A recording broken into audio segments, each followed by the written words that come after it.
Good morning, guys, to another Building Connections Doral Talks.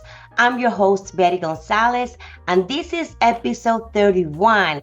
And today, you want to stay for this one because I want to cover that's in everybody's mind, in the news, and everywhere that I go to. It is the new buyer's agreement that is required for buyers to sign when we as realtors gonna go show them properties. But I want to let you know what's going on with the VA loan for the VA buyers and how it affects the VA buyers as well as everyone that's on the market to try to purchase a property, and some of the changes that you need to know and why they're making it such a big deal. Okay, so here we go. It's going to disrupt the market. So let's start with buyer's agreements and why it's a thing now and why it wasn't a thing before.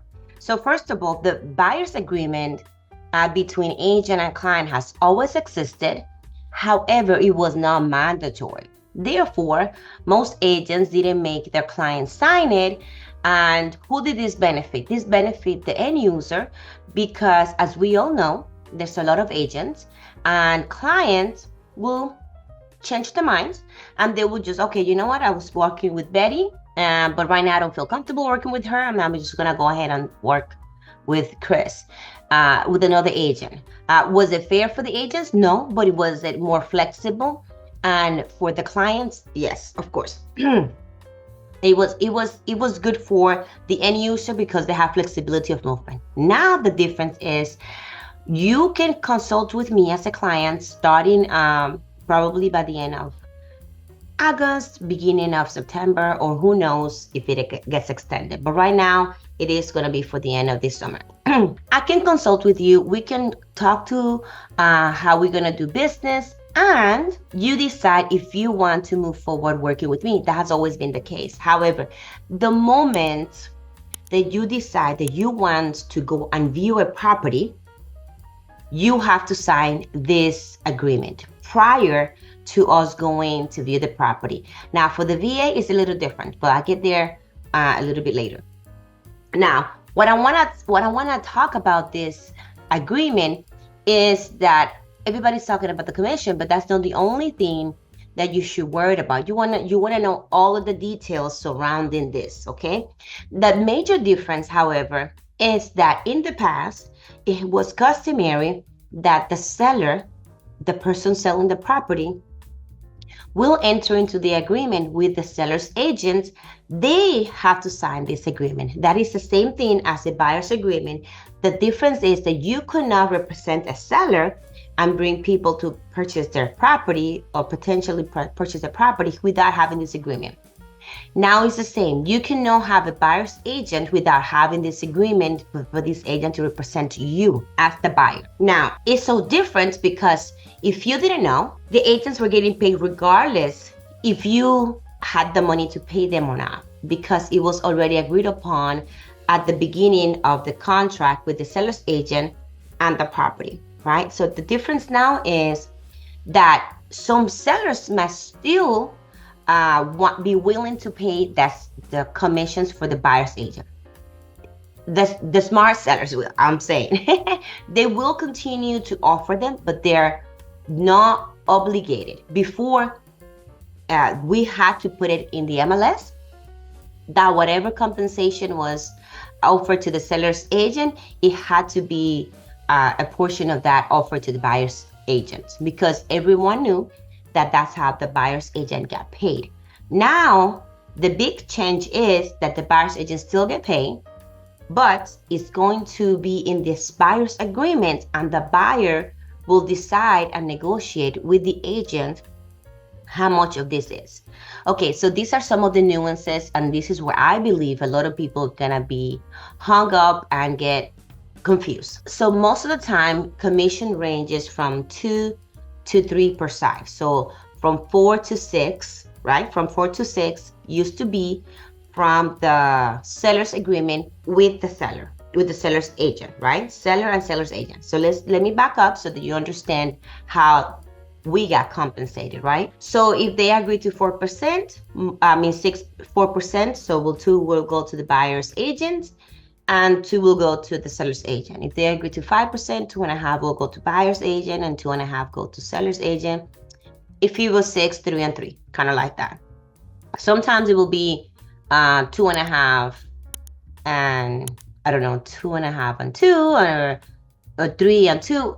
But it would be some sort of compensation split between the seller's agent and the buyer's agent. Now the same amount, it's being negotiated, but instead of the full amount for both agents negotiated by one agent, it's going to be the amount that the agent and their client is going to be paid. So if you're a buyer's agent, if you're a seller's agent, it will be 2% that you're negotiating, 2 to 4, 2 to 6, sometimes 7%, depending on the agent and what they offer in their programs.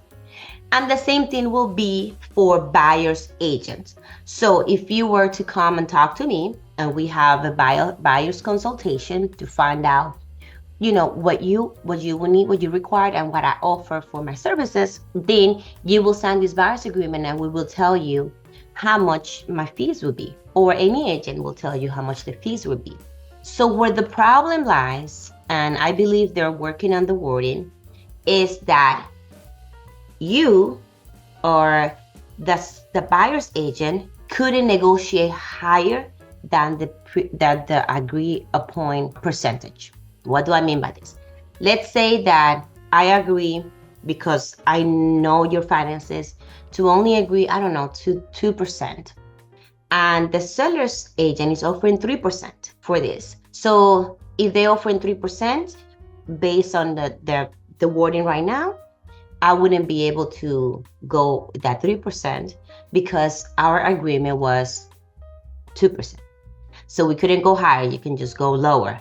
So in order for a lot of agents to cover themselves, they will put 3%. I will put 3%, right? Or whatever percent they will put. However, what I believe you as a buyer need to be aware is that it could be negotiated. You can negotiate down, not up.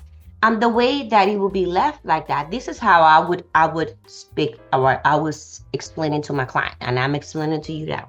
If you have the means and you can afford what I am offering you, but the seller's agent is offering 3%, then they just go there. Or it will be split. If they're offering 2.5, then you offer half a percentage, and it covers that way. Now, let's say that you say, Betty, but I'm tight, I won't be able to pay any percentage.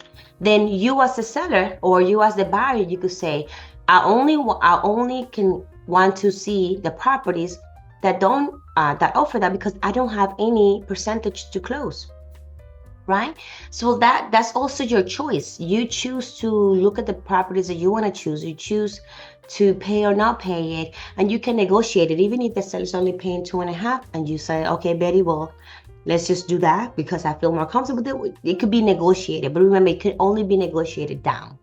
So for the initial agreement, most agents will put the full amount in order to have room for negotiation, because you cannot negotiate up. Okay, it's almost like if you have a house for sale and you are asking $600,000, right? And then you said, okay, I want to pay $590, and then the seller said, I'm coming back to $610,000. Well, that's kind of weird, right? You don't want to negotiate up, you only negotiate down. So that's one of the things that you probably will see. Now, the next thing is that the agreement does not have per se, like how long you're going to be into a contract with this agent. I know I've been with clients for almost a year working with them.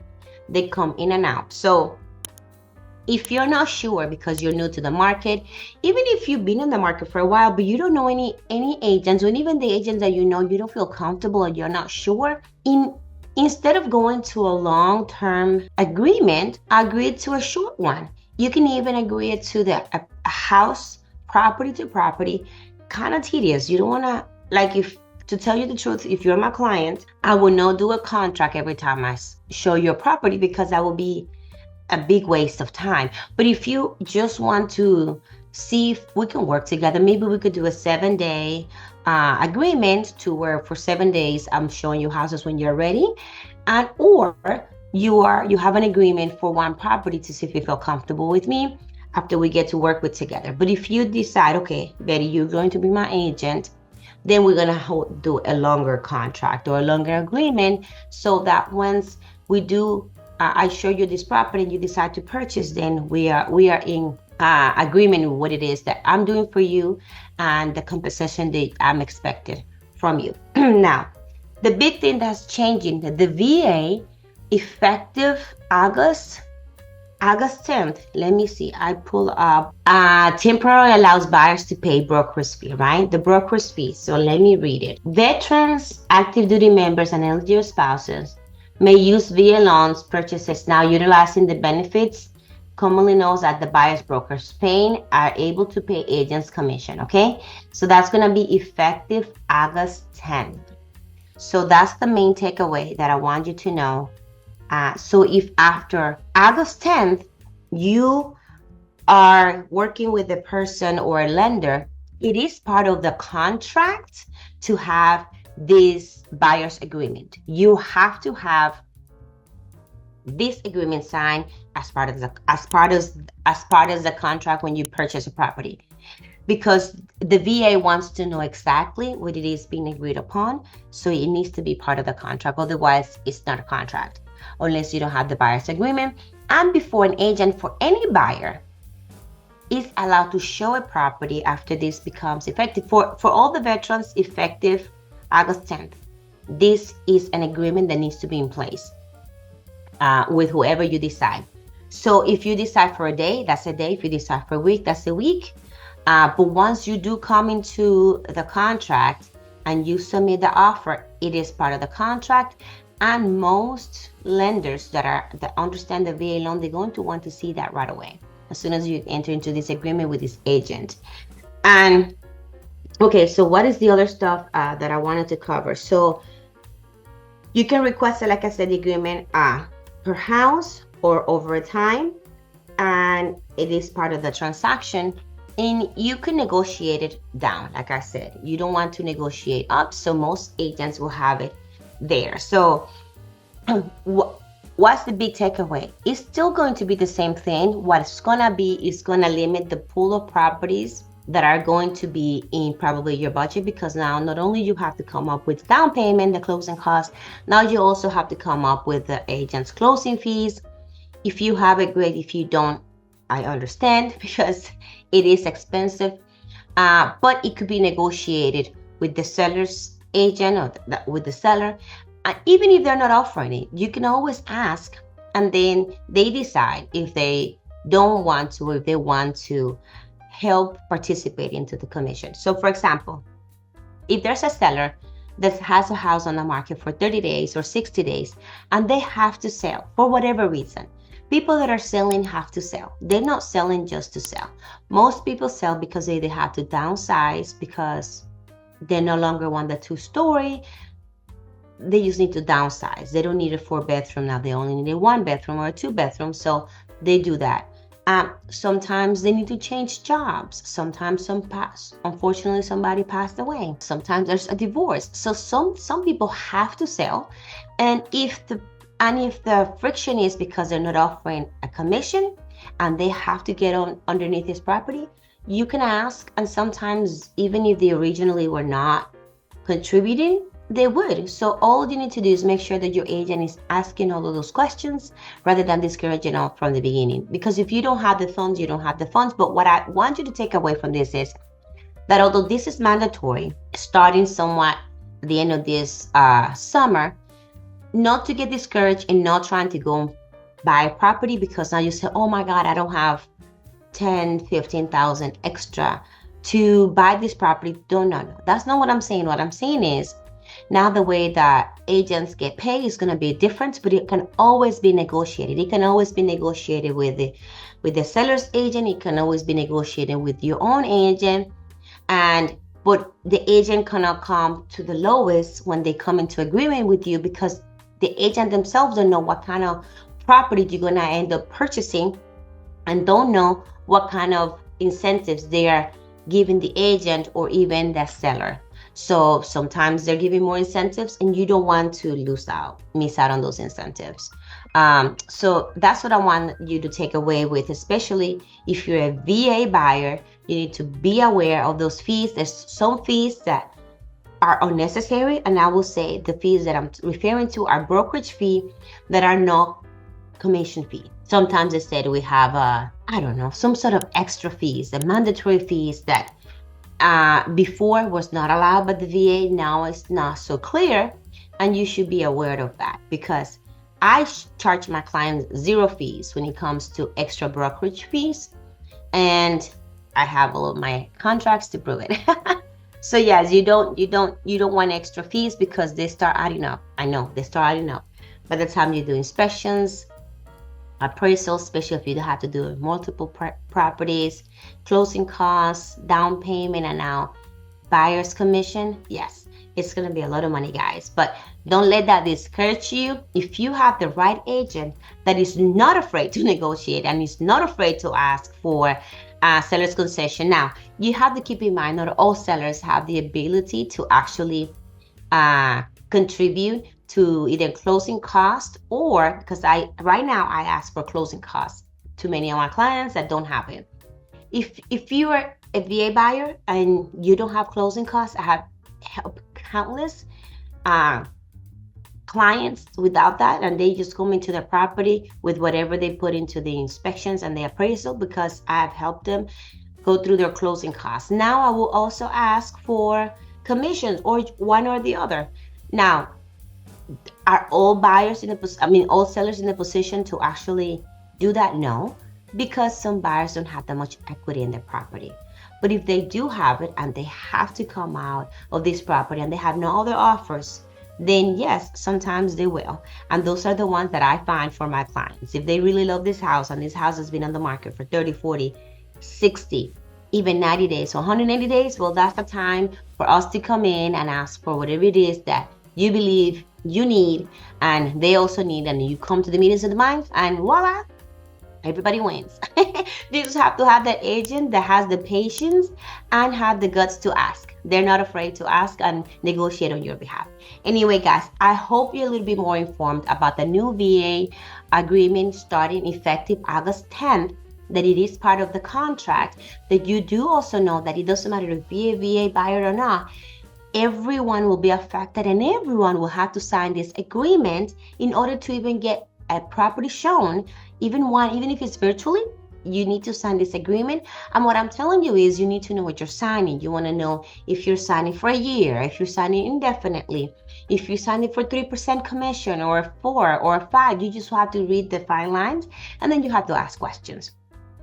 And finally, it doesn't matter what contract you're in, you can always ask and talk to them if you don't feel comfortable to getting out of this contract. Just like a seller's agreement, even though you sign a 6 months or 4 months or 3 months, it don't matter what, many months, how many years, how many weeks, if it's only a house, if you, at the end of the day, you change your mind, you can always talk to that agent and they will definitely let you out of this contract, or you talk to the next higher up. Remember, and every agent works for a broker. But let's say this agent is the broker. Well, you always have the real estate, or you have somebody above them. Okay, they pay dues to somebody, have to answer to somebody. So even if you are in a contract and you don't feel comfortable with this agent anymore, you can come out. If it's me, if you don't want to work with me, trust me, I don't want to work with nobody that don't want to work with me.